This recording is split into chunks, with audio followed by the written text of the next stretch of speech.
ಸಂಜೆಯ ಸ್ನ್ಯಾಕ್ಸನ್ನು ಹಾಗೂ ಬೆಡ್ಶೀಟ್ ರಾತ್ರಿಯ ಊಟವನ್ನು ಡಾಕ್ಟರ್ ವೈಷ್ಣವಿ ಮೇಡಮ್ ಹಾಗೂ ಅವರ ಕುಟುಂಬದವರು ಏರ್ಪಡಿಸಿದ್ದಾರೆ. ಕಾರಣ ಅವರ ಹುಟ್ಟುಹಬ್ಬದ ಅಂಗವಾಗಿ ಈ ಸ್ನ್ಯಾಕ್ಸು ಹಾಗೂ ಬೆಡ್ಶೀಟು ರಾತ್ರಿಯ ಊಟವನ್ನು ಏರ್ಪಡಿಸಿದ್ದಾರೆ. ದೇವರವ್ರಿಗೆ ಆಯುಷು ಆರೋಗ್ಯ ಕೊಟ್ಟು ಕಾಪಾಡಲಿ ಅಂತ ಕೇಳ್ತಾ, ಹಾಗೆ ಅವರ ಸಕ್ಸಸ್ ಹೀಗೆ ಮುಂದೆ ಬರಲಿ ಅಂತ ಕೇಳ್ತಾ ಎಲ್ಲರೂ ಅವರಿಗೆ ಹುಟ್ಟುಹಬ್ಬದ ಶುಭಾಶಯಗಳನ್ನು ತಿಳಿಸಿ.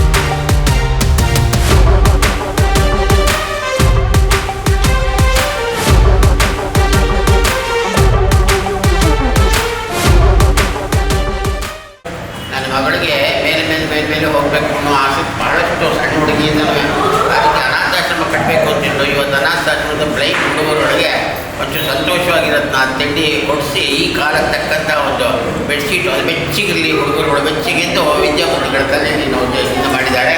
ನಂಗೆ ಸಂತೋಷ ಆಯಿತು. ಇದು ಹೀಗೆ ಹೆಚ್ಚೆಚ್ಚಾಗಲಿ. ಅನೇಕ ನಮ್ಮ ದೇಶದಲ್ಲಿರ್ತಕ್ಕಂಥ ಮೊದಲು ನಮ್ಮ ಊರಲ್ಲಿ ಸಿಟಿನಲ್ಲಿ, ಆಮೇಲೆ ನಮ್ಮ ರಾಜ್ಯದಲ್ಲಿ ಇರ್ತಕ್ಕಂಥ ಹುಡುಗರೆಲ್ಲ ಅಲ್ಲೆಲ್ಲ ಹುಡ್ಕೊಂಡು ಹೋಗಿ ಅವ್ರ ಬಗ್ಗೆ ತುಂಬ ಆಹಾರನೂ ತಿಂಡಿನೂ ಹಾಗೆ ಪುಸ್ತಕ ಮುಂತಾಗಿರ್ತಕ್ಕಂಥದ್ದು ಓದಬೇಕಾದ ಸೌಲಭ್ಯಗಳನ್ನು ಮಾಡಿಕೊಡಲಿ ಅಂತ ಈ ಸಂದರ್ಭದಲ್ಲಿ ಹೇಳ್ತಾ ಇದ್ದೀನಿ.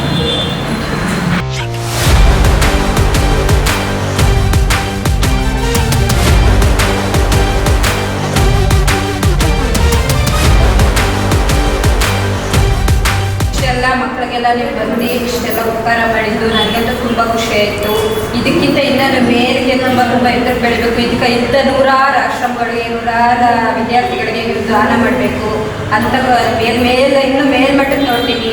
ನಿಮ್ಮ ಸ್ಥಾನ ಯಾವತ್ತಿದ್ರೂ ಅಷ್ಟು ಮೇಲಿರಬೇಕು. ಆಮೇಲೆ ನಿಮ್ಮ ಜೊತೆ ವರ್ಕ್ ಮಾಡೋದಂತೂ ನನಗೆ ತುಂಬ ಖುಷಿ ಬಿಡುತ್ತೆ. Thank you so much.